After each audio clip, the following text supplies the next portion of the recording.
Hello and welcome to my channel Blue Fairy Aficionados. I'm Skura, also known as Islands in Front, and today we'll be analyzing one of the most difficult or intricate matchups I think there are for Blue Fae gamers, which is Kuldotha. Now, I'm personally undefeated against Kuldotha in the last 10 matches or so, including Again and Nationals.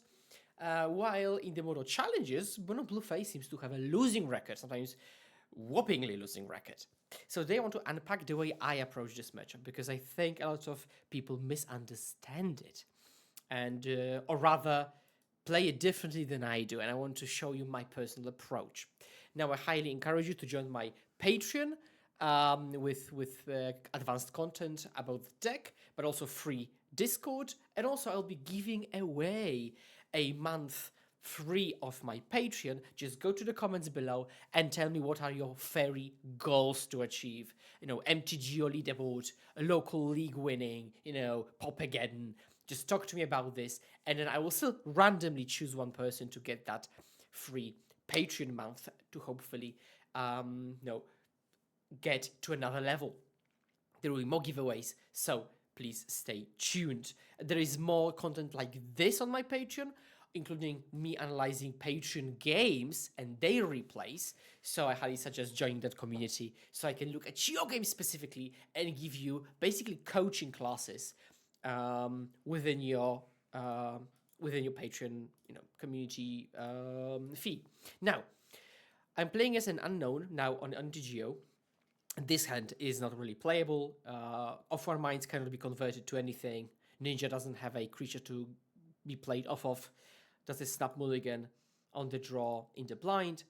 Now we see this hand. It has a 1-drop with a Ninja, which allows you to go 1-drop into Ninja Dispel. So this looks perfect, 2 lands. But you have to put something back. And the first decision point is if it's Off-One Mind or a Snap. Now you can take a moment to think about what to do. Personally, my logic is that I cannot really convert Off-One Mind here with this hand, and Snap is particularly good on the draw to catch back up against decks like Glee, which just deploy Brute Scale, and you can just take a deep breath to set the opponent back a little bit. So on the draw, I'm inclined to keep that Snap, and turn 1, we get hit with Percussionist, so we know now what's going on. Now, had I known, I would have obviously kept Off-One Mind. I would have bottomed Snap. Snap is awful in the matchup, but more on sideboarding tips, of course, on my Patreon. So here we'll just go Blind Barrow and pass. Now, interestingly, opponent plays Tomb Raider, which sees the artifact and goes to attack with no land to be played. Now, they could be sandbagging land for second main phase, but considering that they could have played maybe another creature or maybe held up an interaction spell, that is weird. So I'm putting them on having no lands. So what do we do? Another decision point. So I decide to actually go Intruder, make Goblin deal no damage, and let Percussionist hit me. Now, this comes down to the fact that we are going to play an attrition game. Life total doesn't matter insofar as we have more than 0. And typically the matchup plays out in a way that we kind of race, but we interact with each other. They've got removal, we have counter spells. But we gain a bit more card advantage than they do, but they deal more damage than we do. And at some point, I think this curve favors us because there will be a break-even point where at, let's say, 3 life total or 6 life total mark, we will turn the corner by being able to block, chump even away, and or counter anything they do and actually race them. But that will happen once we have taken a big chunk of damage, but we will be able to outpace them on the card front. Now, with that in mind, getting hit by 1 doesn't really matter. Now, it is a free block, you could say, but I want to thwart the plan of velocity that they could have, right? They don't have another land, they cannot unload their spells, and I can. So if I multi-spell starting turn 2, 3, 4, and it's still single spell, it's very easy to outpace them. So not only are we ahead on cards long term, we're also ahead on speed short term. On top of that, it makes it very easy to convert the spell status sprite. So I think, all in all, Intruder take just 1 damage is the play. Now we have another decision point here. So many options. We could go attack with intruder, pass the turn. Attack with intruder, swap out with hacker. Land pass. Hacker hold up dispel, not play intruder. Snap. Hold up snap. Just so many options, right? Or do you snap even? So the line I go for, which I think is quite interesting, and I actually pondered quite some time on this, I remember, is snapping the percussionist, and then I go to attacks. And then swap out with the hacker. I use this turn to basically put them off a turn. And what's crucial in this situation is you ask yourself, how could they possibly punish me? How could they possibly get ahead properly? And there's one card that shifts the advantage unfairly to them, which is Kuldotha. Now with no percussions on the battlefield, they cannot deploy Kuldotha. They would have to go land percussionist Kuldotha, which is much tougher from this position. So I put myself, basically I put them away from that play. What I could have done also is snap hold up spell status sprite, which is also reasonable. This puts a bit more advantage to us and also sets up future turns because this intruder fogs another attack. We've got another intruder to be able to break through with hacker. So it sets up upcoming turns very nicely. So they do the same thing. I can intruder blank again, but clearly they're holding percussionist back as a blocker. Now there is no way to actually get through this unless we just attack, because we would have to just not attack at all. So now we're kind of forced to actually push that advantage. And so we do this and we convert the intruder. And so in the end, opponent flips a card. That is a mountain.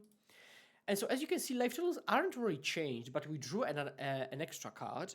We're threatening to keep looting. It's a 2-power creature. We've got pretty nice board. We're holding up spell starter. Now, they put Epicure on the stack. And I'm still being kind of cautious. Because, one, spell starter walks into a removal spell. So that's a no-no for me. On top of that, we have to still have the same thing in the back of my mind. The threat has not gone anywhere, Kuldotha. Now, it's much easier to contain with 1/2s on the battlefield, admittedly, but nothing else really matters, right? That's the peak of what they could be doing, and I would be worried about. And so, Kuldotha is on the back of my mind. So if I let it happen, I'm still covered, and this creature doesn't really matter itself. Opponent goes to attacks. We take this. Again, 2 life, doesn't really matter. It's a resource game, and they pass back. We draw snap. Now this I think is a bit easier than maybe some other turns, because we can just go all in here.